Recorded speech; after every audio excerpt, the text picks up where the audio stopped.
Boa noite, sejam bem-vindos, sejam bem-vindas a mais uma terça-feira de estudos. Essa é uma terça-feira muito especial. Eu gostaria de aproveitar esse espaço para compartilhar com vocês parte do meu crescimento também na área intelectual. É o lançamento do livro, meu primeiro livro, que está muito mais relacionado a questões emocionais do que a parte profissional em si, tá? Então, a todos vocês que deram força, imagino que cada um de vocês na sua área estão conseguindo novas coisas aí com esse estudo, com os outros estudos que vocês fazem. Então, de tudo isso que eu tenho aprendido aqui, isso me deu força, me instruiu, que esse projeto que começou em 2012 agora tomou forma, né? Foi vítima de várias procrastinações, foi vítima de vários laboratórios, onde eu tive que me colocar na angústia para que eu conseguisse escrever, mas está aí, ok? Então eu queria compartilhar com vocês aí esse aqui, A Angústia do Crescer, o meu primeiro livro, e graças a esses estudos bem mais elaborado, tá? Então muito obrigado a todos vocês que deram apoio. Vocês que estão acompanhando pela Rádio Amigo Espírita, sejam muito bem-vindos.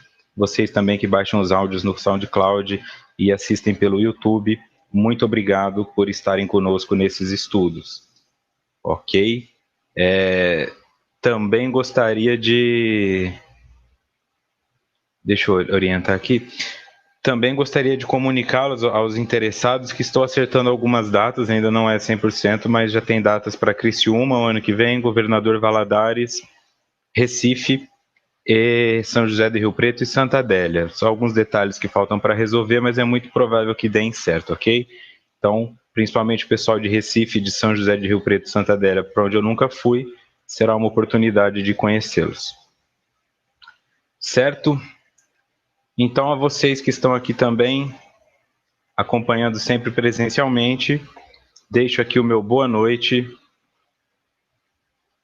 ao Nando, de Jundiaí, São Paulo, a Deise, do Rio de Janeiro, a Roberta, de Fortaleza, Ceará, a Marley, de Curitiba, Paraná, a Socorro, de Paulista, em Pernambuco, a Luciene, de São Gonçalo do Sapucaí, Minas Gerais, onde estarei em menos de 15 dias, a Marimeide, de Natal, Rio Grande do Norte, pela primeira vez na sala, o Tiago, de São Paulo, capital, primeira vez na sala também. Vocês sejam bem-vindos, né? Todos vocês, mas vocês principalmente. O Elson, de Miguel Pereira, no Rio de Janeiro, a Helenice, de Barra do Garças, no Mato Grosso, o Roberto, do Japão, a Noêmia, de Belo Horizonte, Minas Gerais, a Sandra e o Carlos, de Santa Adélia, São Paulo, Sebastião, de Cornélio Procópio, Paraná, Cristina, de São Mateus, Espírito Santo, Flávia Ribeiro, de Americana, São Paulo, a Virgínia, de Porto Alegre, Rio Grande do Sul, a Janete e acredito que é Cláudia, de Tijuca, Santa Catarina, o Dioclésio, de São João del Rei, Minas Gerais, a Rita, de Juiz de Fora, Minas Gerais, a Áurea, de Paraipaba, no Ceará. Ok? A todos vocês, e a vocês também que não falam os nomes, o meu muito obrigado por estarem aqui nos acompanhando. A Estela, de Los Angeles, também chegou agora. Ok? Vamos lá, então. Esse é o estudo da obra Autodescobrimento, uma busca interior, escrita por Divaldo Franco e Joana de Ângeles. A realização é da Rede Amigo Espírita, e eu sou Vitor Antenori Rossi, falo de São Paulo. Hoje estamos no encontro de número 36, encerraremos o capítulo 3 pelo subtópico 3.4, Exame do Sofrimento, parte 4. Chega de sofrimento, né? Vamos em frente aí para ver o que nos reserva a noite de hoje, ok? Só para esclarecer, nós estamos examinando o sofrimento, foi bem extenso esse processo, tanto a consciência do sofrimento quanto o exame do sofrimento, mas para que nós possamos seguir adiante, ok? Então, no estudo de hoje, eu trouxe principalmente textos de obras póstumas de Allan Kardec para comparar com o que trouxe Joana, ok? Porque nós já debatemos bastante o tema também. Maria Amélia do Espírito Santo também chegou aqui. Seguindo em Joana, no fundo, cada um é herdeiro de si mesmo, embora carregando implementos condicionadores que procedem dos genitores e ancestrais através das leis genéticas. Isso é importante, tá? Por quê? Porque leis genéticas. A ciência é a ciência, tá? Nós nunca podemos ignorar a ciência, porque senão nós vamos viver em um mundo caótico. E eu vejo muitas pessoas que vivem os dois extremos. Aqueles que gostam da ciência e não reconhecem nada do espiritual, e aqueles que vivem do espiritual e não reconhecem nada da ciência, né? E ficam rindo da ciência. Mas o espiritismo já falou isso há 100 anos, há 50 anos isso já foi escrito, e etc, etc, etc. Ok, tá? São formas que o espiritismo tem de se comprovar como uma teoria verdadeira, mas é necessário que a ciência chegue a essas conclusões. Caso contrário, nós vamos ter que acreditar em tudo que nos é trazido por intuições e por médiums, e aí fica um pouco difícil, tá? É importante que as coisas sejam provadas cientificamente e em laboratório, ou em campo. Então, o que é trazido por Joana Edivaldo? No fundo, cada um é herdeiro de si mesmo. Aqui eu discordo um pouco porque eu penso que não é no fundo, é bem na superfície, né? Isso para nós já é um conceito que deveria ser óbvio. Tá? Aquilo que eu coloco da caridade para consigo mesmo, sou eu, o meu próximo mais próximo. O que o meu Vitor de 40 anos vai sofrer ou regozijar, será construído pelo meu Vitor de 30. Então, no fundo, é uma leitura, lembrando que esse livro foi escrito na década de 70, mas hoje nós já temos um conhecimento muito maior de autodescobrimento e autoconhecimento, e já podemos dizer que esse é um conceito base para que sigamos em frente. Mas vamos lá. Cada um é herdeiro de si mesmo, embora carregando implementos condicionadores, ou seja, que oferecem ou determinam condições que procedem dos genitores e ancestrais através das leis genéticas. Ok? Isso é para tirar de você a responsabilidade pelo que você está passando? Não. Se você está nessa família, essa família também te foi escolhida de acordo com a sua necessidade. Mas é para te dizer que algumas coisas ultrapassam o momento atual, tá? Que não cabe ficar se culpando e se martirizando pelos sofrimentos. Tá? Existe um sofrimento que pode ser genético, por uma síndrome, por algum tipo de paralisia, algum tipo de deficiência intelectual, física, etc. Mas isso não deve ser um empecilho para que você consiga realizar os seus objetivos. Tá? Deve ser apenas uma característica sua. E não deve também ser um empecilho para que venhamos a impedir os outros de realizarem seus objetivos. Tá? Nós temos provas aí em todas as áreas de que é possível conseguir fazer coisas apesar das dificuldades. E que também é possível fazer coisa nenhuma apesar das facilidades. Ok? Então vamos lá. Continuando em Joana. Desse modo, cada ser traz impressa nas tecelagens sutis da alma, que as transfere para os arquipélagos celulares do organismo, as doenças que lhes são necessárias para o reequilíbrio emocional. As limitações e facilidades morais para a recomposição espiritual, os condicionamentos, as tendências e aptidões para a reabilitação da consciência, reparando a ordem que foi perturbada pelo seu descaso, abuso e prepotência. Aqui tem muita informação, né? O que pode ficar difícil, né? É um parágrafo um pouquinho mais extenso do que o habitual, mas vamos lá. Cada ser traz, impressa nas tecelagens sutis da alma, que as transfere para os arquipélagos celulares. O que é arquipélago? Um conjunto de ilhas, tá? Um conjunto de pequenas ilhas que formam um arquipélago. Então, quando ela está falando disso, é uma forma até poética de dizer que aquilo que está no nosso espírito se manifesta no perispírito, que está impresso, e essa impressão passa para o corpo físico, que seria a somatização. Tá? Tudo começa então no nosso espírito. Quando ela fala arquipélagos celulares, ela está falando dos conjuntos de células. E essas doenças são necessárias para quê? Então aqui uma nota do expositor, Eu coloquei isso de uma forma didática para ficar mais fácil de pensar os itens. Segundo Joana, as doenças auxiliam no reequilíbrio emocional. As limitações e facilidades morais auxiliam na recomposição espiritual. Os condicionamentos, tendências e aptidões auxiliam na reabilitação da consciência. E o descaso, abuso ou prepotência produzem desordem, tá? Essa informação é importante para nós. Se você tem uma doença, você tem junto com ela, segundo eles, uma oportunidade de se reequilibrar emocionalmente. Se você tem uma limitação ou uma facilidade moral, isso é para que você se recomponha espiritualmente. Se você é vítima de condicionamentos, tendências ou tem aptidões, elas servem para te auxiliar na reabilitação da consciência. E se você está sentindo desorganização ou sente que a sua vida está em desordem, provavelmente você está sendo vítima do seu próprio descaso, do seu abuso ou da sua prepotência.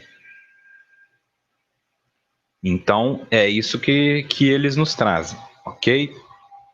A doença vai auxiliar no reequilíbrio emocional, porque é na doença que o indivíduo entra em contato com a impotência, né? Que é um dos sentimentos mais temidos pelo ser humano, a impotência.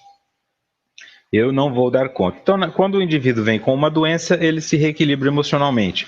Pode também desequilibrar-se. Ok? O indivíduo que comete o suicídio por conta de um diagnóstico, ou o indivíduo que desiste da vida em razão de uma doença crônica, né? Ele não consegue a cura para aquilo, e aí começa a beber, e aí começa a se drogar, ou começa a se prostituir, ou se envolver com uma vida libertina, porque não tem mais esperança. Mas a intenção, segundo eles, é que isso nos reequilibre. As limitações e facilidades morais auxiliam na recomposição espiritual. Porque se eu tenho uma limitação ou uma facilidade moral, eu tenho condições de fazer isso. Tá? Você pode ser uma pessoa influente, ou você pode ser uma pessoa sem influência nenhuma. Isso vai te ensinar a pedir ajuda. Se você é uma pessoa influente, isso vai te ensinar a compartilhar o que você consegue fazer para os outros. Qual que é a facilidade moral? Eu cresci num lar onde os meus pais tinham moralidade. Eu não estou falando de pais espíritas, eu estou falando de pais morais, tá? Eles tinham morais, eles tinham valores adequados, sempre voltados para o bem. Então eu estudei em escolas boas, onde os professores eram instruídos a nos ensinar bem. E agora o que eu estou fazendo pelo outro?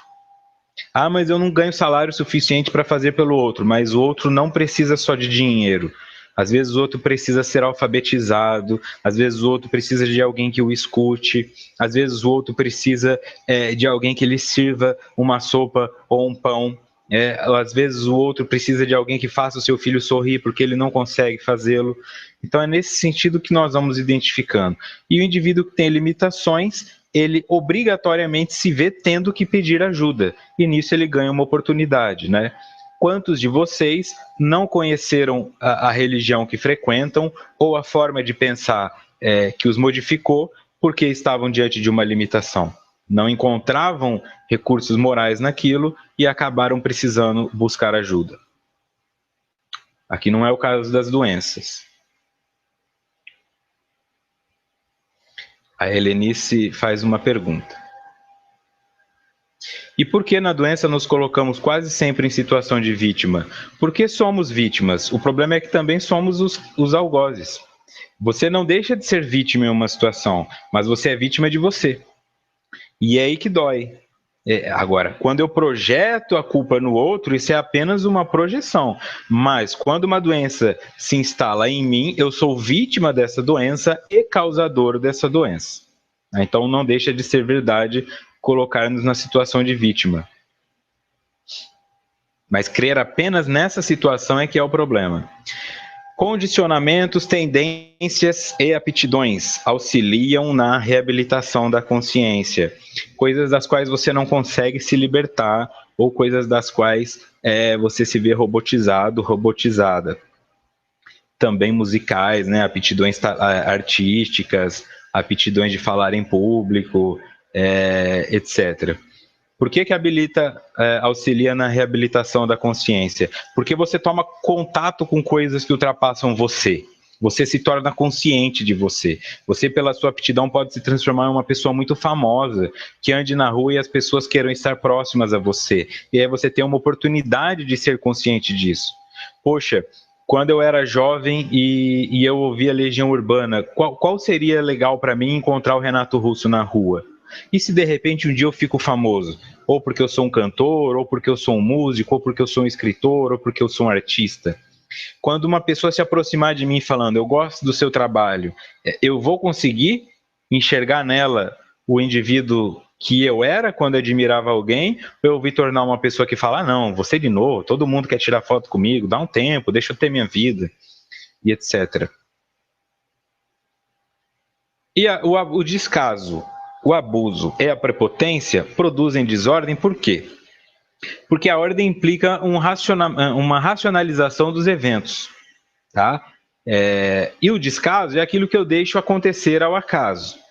Ou seja, eu fico vítima das circunstâncias, e as circunstâncias não necessariamente serão boas.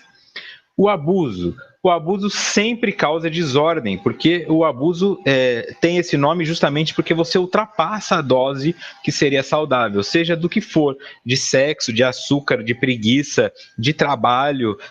Quando você comete o abuso, você causa desordem em uma área da sua vida. Porque para que você possa abusar de alguma coisa, outras estão ficando em descaso. Se eu fico o dia inteiro fumando maconha na rua, ninguém está sendo pai do meu filho. Vai causar uma desordem na criação dele, cuja qual serei eu responsável. Se eu fico o dia inteiro na empresa trabalhando, eu não tenho tempo para cuidar da minha saúde. Vai causar uma desordem. E assim vai sucessivamente.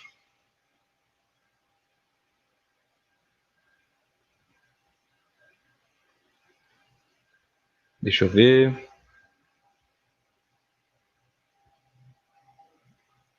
Olha aqui. Deixa eu compartilhar com vocês. Tem muita coisa positiva aqui. A Maria Moser. Ano passado fiz um estágio intensivo, fiquei 3 meses hospitalizada. Tive muitíssimas lições e agradeço a Deus por isso.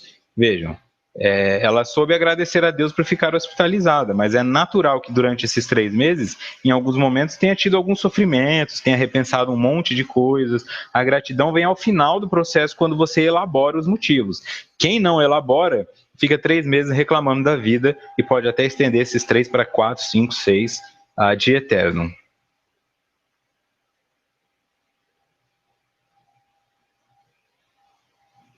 O Thiago também compartilha aqui. De quem que é a frase? Deixa eu ver. Peter Sage. A vida não, Thiago Conceição. A vida não acontece para você, e sim através de você. Então é isso que nos ajuda mesmo a seguir em frente. E a Teresa alcançou a sua autoestima contando histórias, que é uma aptidão que ela desenvolveu. Seguindo em frente, manifestam-se, portanto, os efeitos como enfermidades kármicas, coletivas ou individuais, que periodicamente o assaltam, exigindo o refazimento do equilíbrio, restauração da harmonia. Quando estamos nesse processo de desordem, de inconsciência, de descaso, não entrando em contato com os possíveis reequilíbrios que a doença vem a trazer, nós vamos ter esses efeitos. Tá? Por que eu deixei em negrito aqui o coletivas? Porque algumas pessoas ainda não têm conhecimento ou têm pouco contato com isso, né? Elas ainda sofrem por tragédias. Então é o indivíduo que... O que nós temos que levar em mente? Se você acredita em leis naturais, e você acredita que essas leis partem de um Deus, e que alguma coisa para ser Deus tem que ser onisciente, onipresente, onipotente, perfeito e imutável e eterno, tem que ser, senão não é Deus. Eu não estou falando do Deus de Abraão, eu não estou falando do Deus de Kardec, eu estou falando do conceito de Deus. Se você tem este conceito de Deus, ele tem que ser imutável. Se ele é imutável, tudo tem que ter ocorrido da mesma forma em todos os tempos. se não houve mutação. Tá? O que pode ser mutável é a criatura, nunca o criador, neste aspecto. Então, se eu olho lá para trás, por exemplo, leio os livros de Moisés na Bíblia e acredito em tudo aquilo que está escrito, aí eu vou ter um problema. Porque não é possível que o Mar Vermelho tenha se aberto da forma como é colocado ali. Hoje os cientistas já explicam que houve uma conjectura de ventos ali e que reproduzem aquilo em laboratório e é perfeitamente crível. Outros estudiosos mostram que uma praga sempre levaria a outra. Na ausência das rãs, algumas coisas acontecem sequencialmente e tal. Então, por que eu quero dizer isso? Porque se você acredita em milagres, e o milagre seria uma preferência, e isso tornaria Deus não bondoso, porque ele pende para um lado. Se você acredita em milagre, você acredita em catástrofe. Puxa, você viu que catástrofe? O avião caiu e 200 pessoas morreram. Coitados, devia ter gente inocente. Isso é catástrofe. Isso é o inverso do milagre. É alguma coisa que ultrapassa as leis e aconteceu como se fosse um erro promovido pelo destino. Tá? Então, nós temos que acreditar. Se quisermos ter essa linha de pensamento deísta, nós temos que acreditar que não existem milagres e nós temos que acreditar que não existem catástrofes, neste sentido da palavra, tá? Coisas que ultrapassem as leis, que as leis devem ser seguidas, ok? Então, por que eu estou colocando isso? Porque existem essas enfermidades kármicas coletivas ou individuais. E nós temos condições, então, de adquirir karmas coletivos. Tá? E onde nós podemos enxergar a comprovação disso em Kardec, desse pensamento? Nota do expositor. No livro Obras Póstumas, nas perguntas e respostas sobre expiações coletivas, nós temos a seguinte resposta. A humanidade se compõe de personalidades que constituem as existências individuais e das gerações que constituem as existências coletivas. Umas e outras avançam na senda do progresso, por variadas fases de provações que, portanto, são individuais para as pessoas e coletiva para as gerações. Do mesmo modo que para o encarnado, cada existência é um passo à frente, cada geração marca um grau de progresso para o conjunto. Então, aqui nós temos uma primeira observação desse aspecto. A Mauralice pergunta das fatalidades.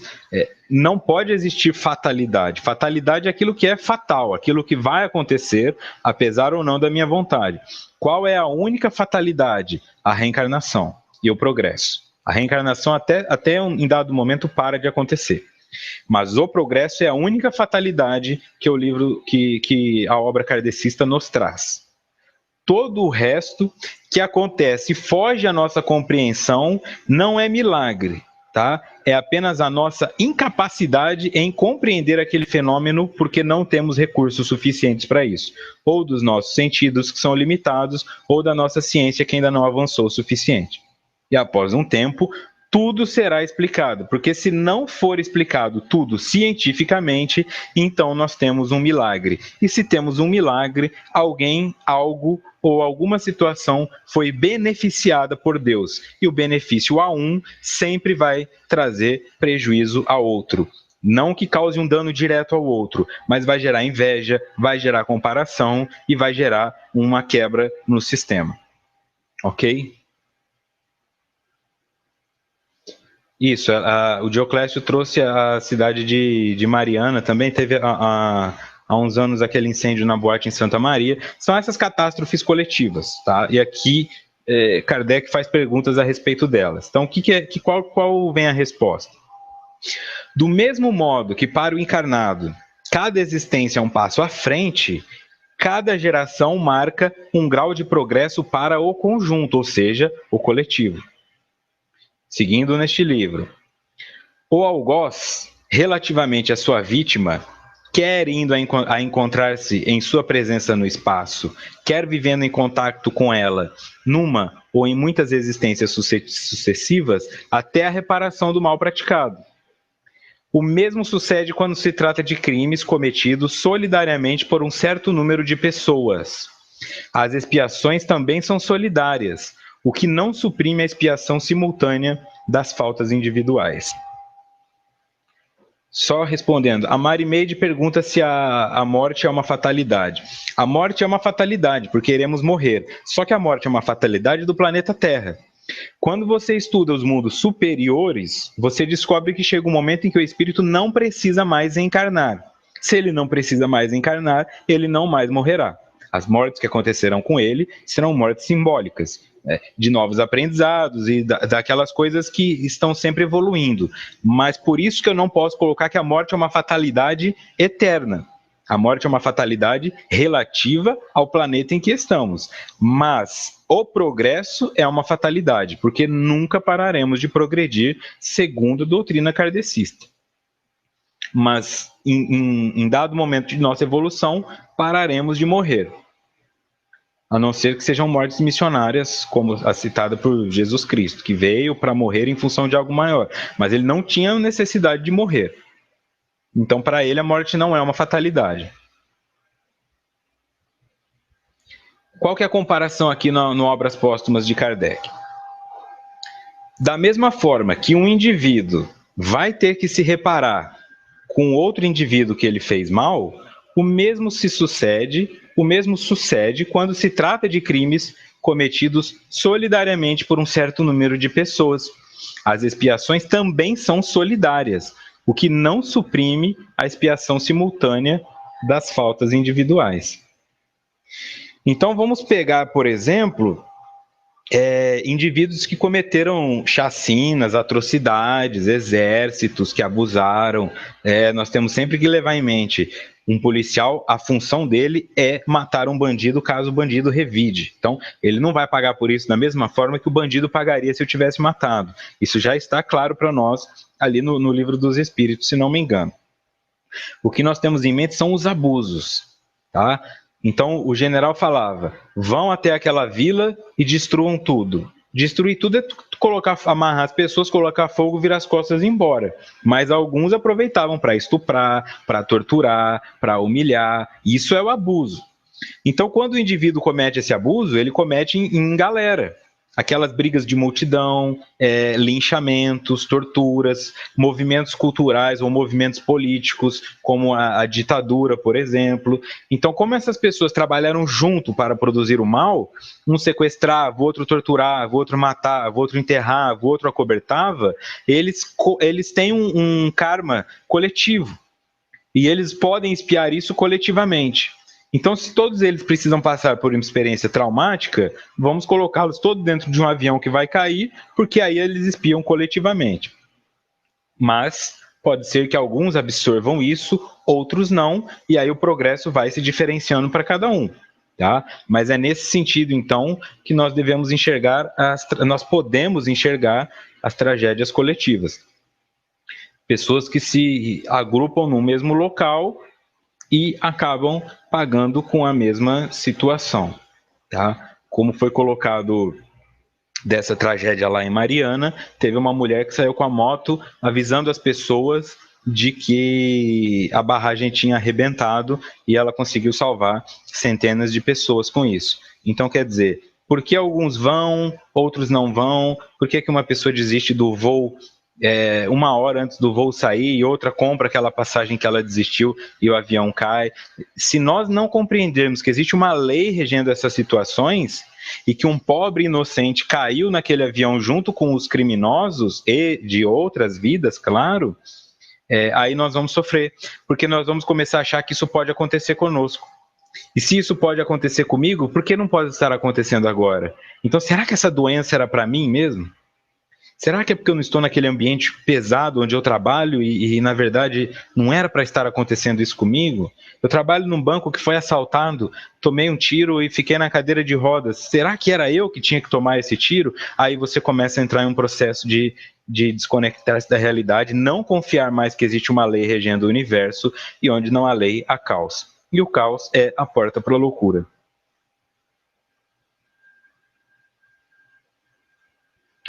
Os black blocs também. o Dioclésio coloca, todos esses grupos que se reúnem para causar um mal, para gerar alguma coisa, eles são grupos afins. Tá? É diferente, por exemplo, que você tenha um ideal psicopata e eu outro. Tá? E eu aqui em São Paulo e você aí em São João del Rei, cometamos os crimes parecidos. Tá? Nós fazemos a mesma coisa, mas eu não te conheço. Agora, se eu me uno a você, conjecturo nossas psicopatias para que possamos causar um mal maior, como nós tivemos no nazismo, como nós tivemos no fascismo, como nós tivemos em algumas áreas do comunismo e até do capitalismo, por que não? Aí nós somos responsáveis por aquilo.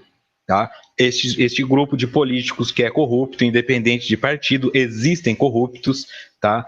Nós sabemos que existem corruptos, empreiteiros, banqueiros, todos eles estão vinculados em causar o mal. Eles correm sim um risco de espiarem coletivamente.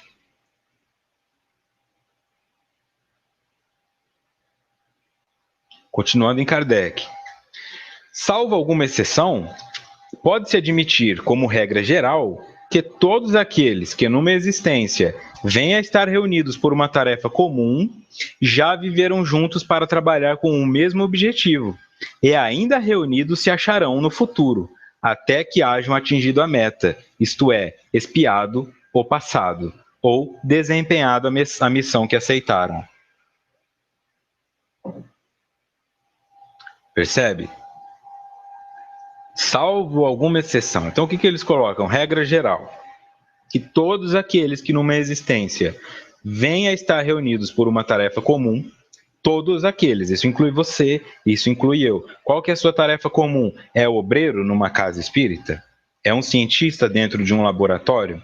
É um pastor numa igreja evangélica? Qualquer que seja a sua orientação, né? É um professor numa favela ou numa escola particular? Qualquer que seja a sua orientação, esse grupo de pessoas com quem você produz o que produz, segundo essa literatura, é um grupo já afim a você, tá? E cabe a você estar nesse local. Mas, Vitor, eu não consigo entrar em grupo nenhum. Eu tento arrumar emprego, eu tento uma oportunidade, mas nada funciona. Então, você pertence ao grupo dos desempregados. Tá? De alguma forma, você partilha coletivamente algum tipo de abuso. É uma desordem. Você tem um currículo, você tem um diploma, mas você não tem um emprego. Isso é uma desordem caótica na sua vida. Enquanto outras pessoas que nem têm o diploma, às vezes estão ocupando um lugar que poderia ser seu, só porque nasceram com um olho azul ou um cabelo bonito. Isso é caos, se você olhar por essa ótica. Se você olhar por essa ótica que as leis se aplicam, em algum momento você cometeu abuso ou descaso, por isso hoje vive da desordem. Tá? Talvez tinha um emprego, mas era aquela pessoa que fingia que estava lá, pedia para alguém assinar, abusava dos funcionários moralmente, humilhava, colocava as pessoas para trabalhar em horários que nem você trabalharia. É nesse sentido que nós vamos identificando por que a vida vai se fechando para algumas pessoas e se abrindo por outras. Quando eu tenho a humildade de reconhecer que eu pertenço a um grupo específico, eu consigo analisar que tipo de comportamentos provavelmente seriam a causa desse efeito. E aí eu consigo ver se eu não estou fazendo isso ainda. Porque tem um indivíduo que está desempregado e ele continua abusando, mas dentro de casa. Quando arrumar o emprego, vai abusar de novo e ele vai ficar patinando até que aprenda que ele não pode abusar. Nem do poder, nem da influência, nem do dinheiro, etc, etc. Então vejam, e ainda reunidos se acharão no futuro até que hajam atingido a meta. Tá? Então essas pessoas que você não gosta de trabalhar, essas pessoas que te incomodam, resolva-se com elas, porque senão vocês voltarão. É essa a mensagem. Na próxima encarnação, já não, ninguém está colocando isso como uma fatalidade. Tá? Mas em algum momento esses desalinhos terão que ser alinhados. Então, tente fazer o máximo que você puder agora. Tá? Se você não consegue amar essas pessoas, tente não odiá-las e ser indiferente. Se você conseguir encerrar essa existência pela indiferença, você já deu um enorme passo, ok? Porque aí você vai se desconectando daquelas pessoas. e não precisa mais resolver nada com elas. Mais um slide de Kardec para voltarmos para Joana. É que o Espiritismo lhes ensinará que? Ensinará a nós. Se as faltas coletivamente cometidas são expiadas solidariamente, os progressos realizados em comum são igualmente solidários. Princípio em virtude do qual desaparecerão as dissensões de raças, de famílias e de indivíduos, e a humanidade, livre das faixas da infância, avançará célere e virilmente para a conquista de seus verdadeiros destinos. Por quê? Porque é uma lei. Se nós temos que expiar coletivamente o mal que fizermos, nós vamos usufruir coletivamente do bem que fizermos. É isso que está dito aqui. Na prática, como isso pode mudar a nossa vida? Eu talvez não sinta que eu tenha que fazer o bem, porque essas pessoas não merecem. Ah, não. Eu vou lá, eu dou o dinheiro para esse cara, ele toma cachaça. Eu vou lá, eu dou dinheiro para essa criança, o pai toma dela e fuma crack. E por aí vai. Ou então, não, eu vou lá, faço uma palestra, ninguém me entende e ainda falam que eu sou ruim, estou jogando pérolas aos porcos. Isso aí é uma verbalização egoísta. Porque quando eu faço as coisas não pelas pessoas, mas pela intenção, eu estou produzindo que lá na frente eu vá usufruir disso. Tá? Talvez agora eu, o Vitor, que poderia ser qualquer coisa, eu poderia ser um engenheiro mecatrônico, eu poderia ser um traficante de drogas, eu poderia ser um indivíduo que dá aula de paraglide, qualquer coisa. Mas eu sou psicólogo. E dentro de uma dessas funções eu sou um expositor. Eu vou lá e faço uma palestra. Nessa palestra, algumas pessoas vão estar dormindo, outras pessoas vão estar desinteressadas, outras pessoas vão estar pensando em alguma coisa a meu respeito. Nossa, achei que ele fosse mais alto. Nossa, achei que ele fosse mais gordo. Nossa, achei que, sei lá, tem alguém que vai estar assistindo. Se eu for pensar neste todo, eu não consigo fazer a palestra. Se eu penso que eu preciso ouvir aquela palestra e que aquilo lá é um material que pode ajudar alguma pessoa ali dentro, mesmo que seja apenas eu, aí eu consigo fazer a palestra. O que isso produz de bem? Eu passo uma vida fazendo palestras que talvez ninguém queira ouvir. Quando eu desencarno, eu venho numa condição onde eles me limitam, por exemplo, a minha inteligência, e eu não consigo mais montar palestras. Eu vou ter uma dificuldade que eu não sei mexer com o computador, eu não consigo ler direito, eu não tenho interesse, porque eu vim para fazer outras coisas. E em dado momento, eu vou sentir a necessidade de um amparo espiritual ou de uma palavra de conforto. Como eu semeei aquilo, então, alguém ouviu a minha palestra, levou a mensagem em diante, depois o neto desse cara também gostou da palestra, eu gostou do que o avô falava, e hoje eu estou ouvindo o neto dele falar para mim aos 15 anos de idade. Aquele neto, que nem era nascido quando eu falei, agora tem 30 anos de idade, faz palestra e está confortando o meu coração. E eu trouxe isso para mim, porque eu sou herdeiro de mim mesmo também no universo. Isso é coletivo. Agora, você imagina se todas as pessoas ao mesmo tempo estivessem produzindo algo de bom para o universo, o que nós não colheríamos daqui a umas 2 gerações? Que pode ser, inclusive, uma reencarnação nossa. Principalmente dos que já estão com idade mais avançada. Mas é nesse sentido que muitas pessoas se desmotivam. Tá? Ninguém está fazendo, eu sozinho não consigo. Consegue. Porque você não está fazendo para o hoje, você está semeando algo para o amanhã. E pode ser, inclusive, você uma das pessoas a se beneficiar desse fruto. Seguindo em Joana. Deixa eu ver aqui no chat. É verdade, a Carolina falou daquele grupo de 1 milhão de crianças meditando pelo mundo. Era 1 milhão, sim, se eu não me engano também, viu, Carolina? Então quer dizer, olha só, né? E eu, que sou espírita, digo para os outros como eles têm que seguir a vida. Será que eu faço uma oração pelo mundo de vez em quando? Ou minhas orações são sempre: Senhor, eu quero mais dinheiro, Senhor, resolva minha doença, Senhor, que meu filho passe no vestibular, Senhor. Quando é que eu jogo para o outro uma simples oração? Uma simples vibração positiva. É vibração. O mundo é redondo. O universo é plano, mas o universo é infinito, mas o mundo é redondo. Então eu jogo essa vibração no mundo, ela vai girando, vai batendo, a sua vem batendo, e dali a pouco a sua vibração bate em mim, a minha bate em você, e nós estamos todos vibrando um pelos outros, né? Seria muito legal que isso acontecesse. E essa é a proposta trazida pelos espíritos a Kardec, que chegará um momento em que faremos isso, teremos essa consciência. Voltando em Joana. Essa tarefa deverá começar na sublimação dos sentimentos, na qualificação superior das emoções, na evolução moral dos pensamentos, até tornar-se um condicionamento correto que exteriorize ações equilibradas, em consonância com a ética do bem, do dever e do progresso. Começar na sublimação dos sentimentos, ou seja, transformar os meus sentimentos em algo mais sublime, mais leve. O que é sublime? Nós aprendemos ali na termodinâmica, né? O ar quente sobe e o ar frio desce. Entende? Por quê? Porque as moléculas estão mais soltas. Então, a sublimação é quando você não está tão preso, é quando você está menos materializado, é quando você vaporiza. Tá? E o indivíduo condensado é aquele que está em estado sólido, o gelo. O gelo não vai chegar até as nuvens, ele pode se formar lá, mas o gelo não chega até as nuvens, o que chega até a nuvem é o vapor. Então, para que eu alcance a sublimação dos sentimentos, eles têm que se tornar cada vez menos densos, cada vez menos fechados, cada vez menos sólidos. Tá? A cólera, a ira, a mágoa, a culpa, quanto mais densas elas forem, menos sublimado está o teu sentimento.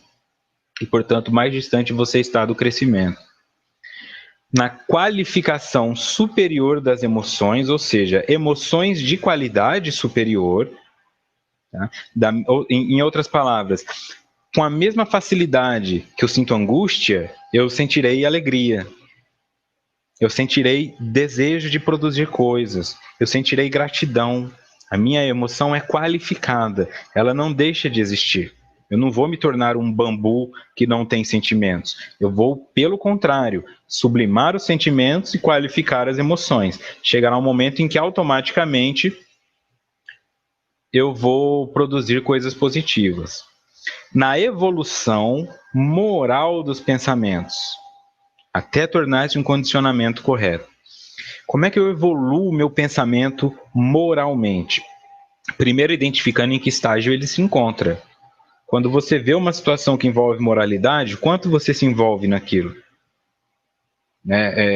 Qual é o seu aspecto naquele ponto?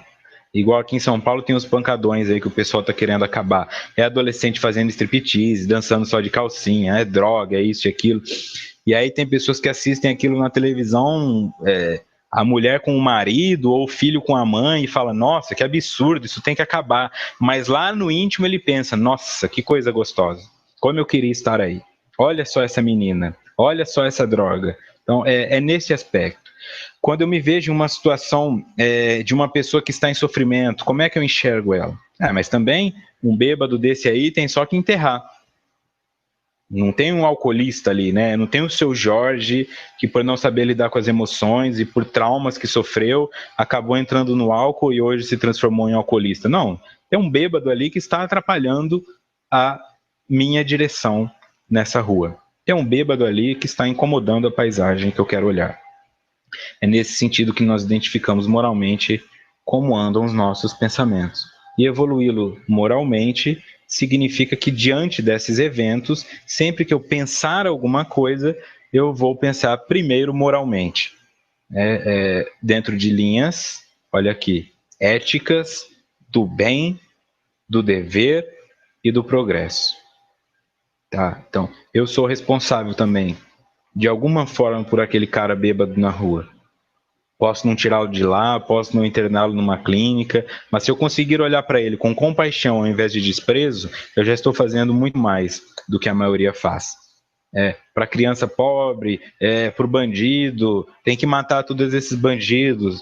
A maioria tem cara que é bandido mesmo, tem cara que é bandido também na política, né, entre os empresários, entre jogadores de futebol, a corrupção é do ser humano, não é da faixa social. Só que existem outros que não tiveram outra oportunidade. Você talvez tenha nascido numa casa onde você olhava para a estante e tinha um livro espírita ou um livro científico. Nos CDs ali da sua mãe tinha Elis Regina, Emílio Santiago, Vivaldi. Mas e esse garoto que ouvia funk desde a barriga, nasceu no funk, a mãe fumava enquanto estava grávida, bebia enquanto estava grávida, não sabe nem quem é o pai? É a mesma coisa? Ah, mas ele é vítima disso. Exatamente. Por isso a solidariedade trazida ali no começo. Se nós formos solidários, eu entendo que aquele garoto ali, ele pode estar pagando por uma expiação. Só que eu não tenho certeza que eu também não tenho algo a pagar. Então, por que não enxergar na experiência dele a cura para a minha? E aí, de alguma forma, eu consigo vibrar positivamente. Mesmo que seja isso que eu consiga fazer, já é um grande passo. A Maria Moser também diz que no Fonte Viva o texto 148 tem a ver com essa aula. Depois, quem tem o livro aí quiser pesquisar, sigamos. Da mesma forma que o impulso destrutivo e perturbador procede de dentro do ser para fora, o de natureza edificante, restauradora, vem da mesma nascente, então orientada corretamente. O impulso destrutivo e perturbador vem de dentro para fora e o da natureza edificante também. Ou seja, se o que eu estou observando é problema, o problema está na nascente. Se a nascente é neutra, então o problema está em mim. Como assim a nascente é neutra? O que vai chegar até o teu corpo físico, até o teu comportamento, até a sua boca, até o seu cérebro, nasce de você. Então, se os seus pensamentos são todos ligados à pornografia, à promiscuidade, a drogas, ao ódio, a passar os outros para trás, é isso que você está produzindo. Lá na sua nascente, isso começa. Então, o que eu preciso fazer para que isso acabe? Ir lá na nascente. Tá? Ir lá na nascente. O que acontece? Imagina que você tem um pequeno riozinho, aí, um riacho, um córrego poluído. Tá? Vamos pegar o rio Tietê aqui em São Paulo. Ou praticamente qualquer rio do Brasil, né? Porque eles estão poluindo tudo. Mas vamos pegar o rio Tietê aqui em São Paulo. Se os indivíduos ficarem tentando limpar o rio Tietê, depois que o esgoto caiu nele, eles vão enxugar gelo. O que isso significa? Para que eu mude por completo, é na nascente que eu tenho que ir. E a nascente é quase sempre, pelo menos aqui na Terra, para o nosso estágio evolutivo, sombra, porque está no nosso inconsciente. Eu não sei por que eu faço isso. Quando eu vejo, eu já fiz. Quando eu vejo, o cigarro já está aceso. Quando eu vejo, meu filho já está chorando. Quando eu vejo, a minha amante já está lá no banheiro tomando banho. E de repente eu não quero mais fazer isso, mas eu vou fazer uma mudança de comportamento, eu vou me mudar de cidade. E aí você vai trair a sua esposa em outra cidade. E aí você vai bater no seu filho em outra casa. Porque é na nascente que começa tudo isso. Tem que fazer aprofundamento, psicoterapia, meditação, yoga, auto-hipnose, mas alguma coisa deve ser feita se você quiser alcançar as origens do seu mal. Continuando. O esforço de transformação da natureza inferior para melhor, entre parênteses, emoções enobrecidas, alonga-se em um trabalho paciente, modelador do novo ser, que enfrentará os seus karmas conscientes de si mesmo, responsavelmente, sem as reações destrutivas, mas com as ações renovadoras. Vejam que aqui tem esforço. Tá? Olha, mas eu estou me transformando facilmente. Eu assisto esses estudos e minha vida já mudou. Desconfie. Tá? Isso pode ser uma empolgação, isso pode ser alguma coisa que te tocou. Se não está havendo esforço da sua parte, talvez não esteja sendo produzido mudança. Ou talvez o superficial logo acabe e daqui a pouco você vai começar a projetar sombra. Ah, esse estudo agora tá tudo a mesma coisa, o Victor só fala a mesma coisa, eu não aguento mais ouvir a voz dele, o modelo tá chato. Isso é projeção de sombra. Não que o estudo não possa ficar chato, mas se você fizer isso nesse estudo, você vai pegar que já fez isso em várias vezes da sua vida. Parou a faculdade por isso, parou a aula de inglês por isso, largou de namorado por isso, e este é a sua sombra. É isso que precisa ser trabalhado para que você consiga dar um passo adiante do que estava acostumado a fazer.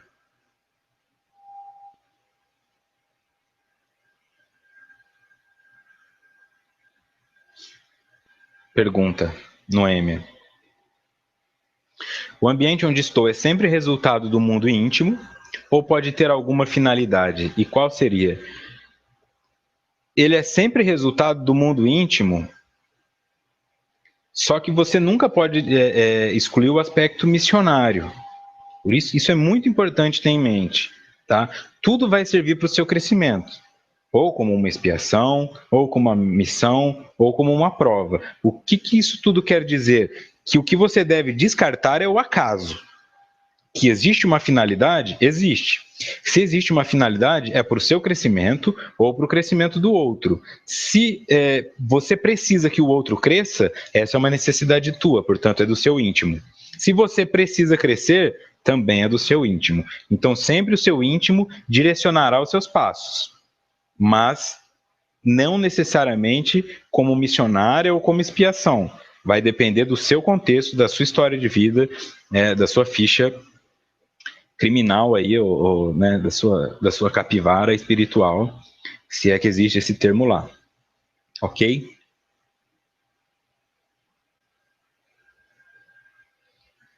Enfrentará os seus karmas consciente de si mesmo. Então, olhem, é um esforço que exige paciência para modelar o novo ser e o caminho para isso é enfrentar os karmas conscientes de si mesmo e responsavelmente. Ou seja, eu sou o responsável por enfrentar isso porque eu fui responsável por criá-los. Só que eu tenho que enfrentá-los conscientemente. Eu tenho que ter consciência do que eu estou pagando. Por que eu não consigo arrumar emprego? Por que eu nunca me curo? Por que meus filhos não gostam de mim? Ou por que eu não consigo amar meus filhos? Por que eu não consigo ser fiel? Por que eu não consigo parar de comer?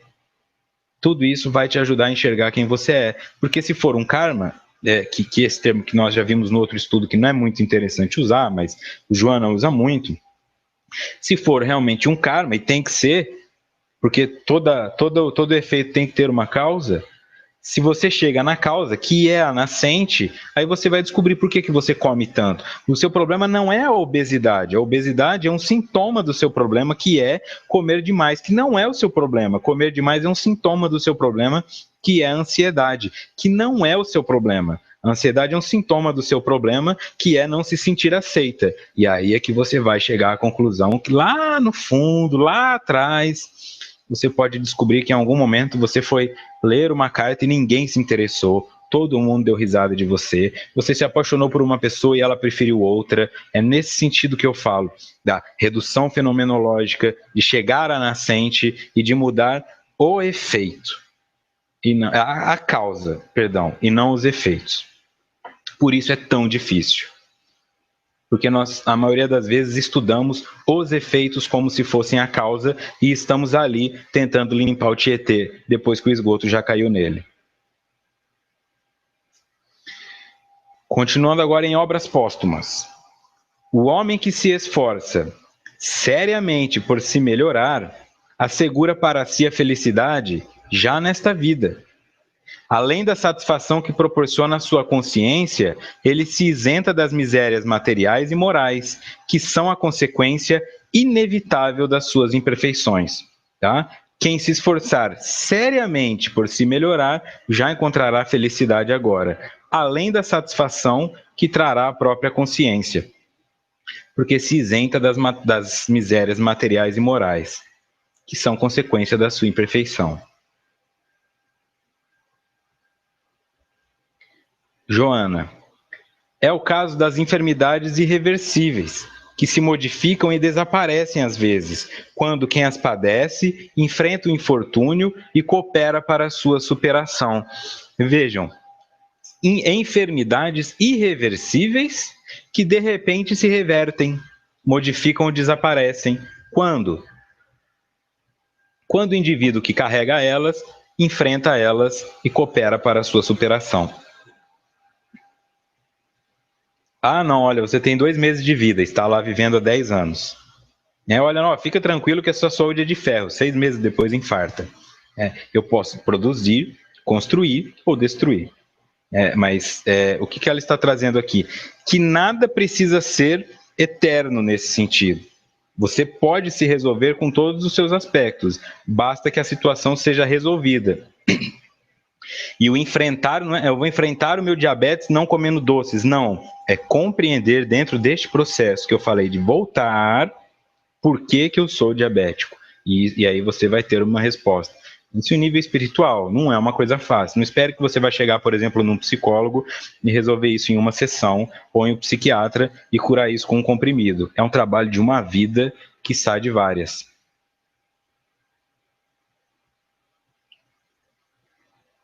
Obras póstumas. Esse indivíduo, então, que enfrenta a si mesmo e melhora, segundo o relato dos espíritos de Allan Kardec, terá o seguinte: terá calma, porque as vicissitudes só de leve o roçarão, mas ainda assim roçarão, gozará de saúde, porque não estragará o seu corpo com os excessos, não sentirá necessidade de cometer excessos, porque está mais tranquilo, será rico, porque rico é sempre todo aquele que sabe contentar-se com o necessário, terá paz do espírito, porque não experimentará necessidades fictícias, nem será atormentado pela sede das honrarias e do supérfluo, pela febre da ambição, da inveja e do ciúme.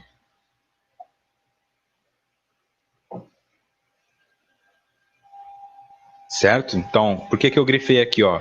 Calma, saúde, riqueza e paz. Se você não tem alguma dessas coisas, cabe a você decidir se quer começar o seu processo de reforma íntima, de autodescobrimento, sabendo que exigirá esforço, paciência, perseverança e te colocará em contato com coisas que você não quer ver, mas que são as que irão produzir a cura. Tá? Se você não é uma pessoa que se irrita com facilidade, que vive doente, que se sente pobre, que nunca está satisfeito ou que está sempre em conflito, então você se enquadra no perfil das pessoas que precisam buscar esse tipo de ajuda. Joana, por que ainda não sabe identificar ou não quer o seu estágio de evolução? Para bem compreender as necessidades e saber canalizar as energias, o indivíduo demora-se infrutiferamente nas faixas primárias do sofrimento, quando lhe cumpre ascender, empreendendo o esforço libertário que o leva à saúde integral, à felicidade. Porque ainda não sabe identificar ou não quer o seu estágio de evolução, porque terá que entrar em contato que às vezes está bem abaixo do que imaginava, para bem compreender as necessidades e saber canalizar as energias, o indivíduo demora-se infrutiferamente nas faixas primárias do sofrimento, quando lhe cumpre ascender, empreendendo o esforço libertário que o leva à saúde integral, à felicidade. Não é para ficarmos aqui sofrendo esses sofrimentos primários. A nossa função é crescer, ascender, ir para o alto, né? Sublimar-nos. Então, ficar aqui sofrendo é desnecessário, segundo Joana. E a maioria o faz porque não querem entrar em contato com as próprias fraquezas. Mas se entrar em contato com as próprias fraquezas, não saberá o que precisa ser modificado. E acabará mexendo em coisas que não precisam ser modificadas ou que não farão diferença no processo maior. Nessa citação de que a felicidade não é deste mundo, nós temos que saber diferenciar as coisas, tá? O conceito de Jesus. Quando ele fala que a felicidade não é deste mundo, ele não está dizendo que neste mundo não haverá nenhum vislumbre da felicidade. Ele está dizendo o seguinte: não é no mundo material. Mas se você consegue alcançar o mundo espiritual, você vai ser feliz encarnado ou desencarnado. Mas não significa que estar encarnado é motivo para sofrimento, porque ele estava encarnado, mas ele estava cumprindo uma missão grandiosa, então ele com certeza sentiu felicidade, né? A felicidade não é deste mundo material, a felicidade é do mundo espiritual, e você pode alcançá-la na carne, contanto que você tenha abertura e autoconsciência.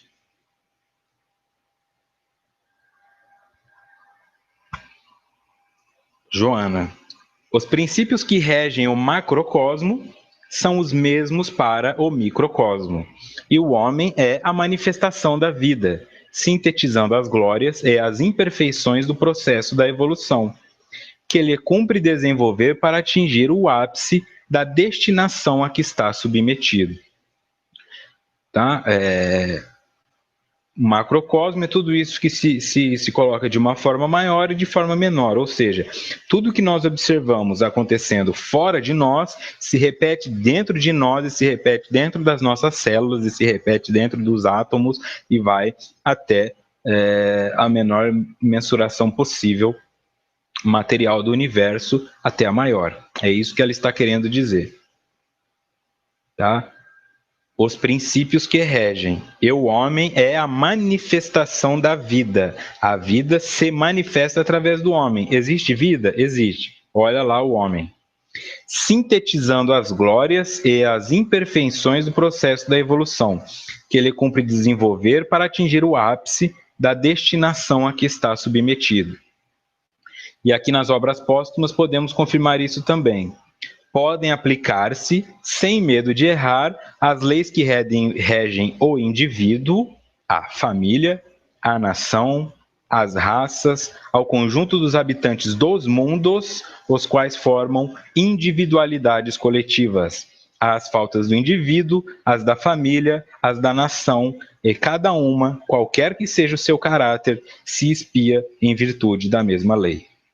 Ou seja, o micro, aqui trazido como indivíduo, e o macro, aqui trazido pela união dos mundos, formam individualidades coletivas e a lei se aplica igualmente a todos, ok?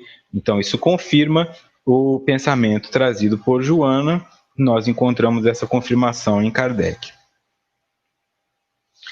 Ok, senhoras e senhores?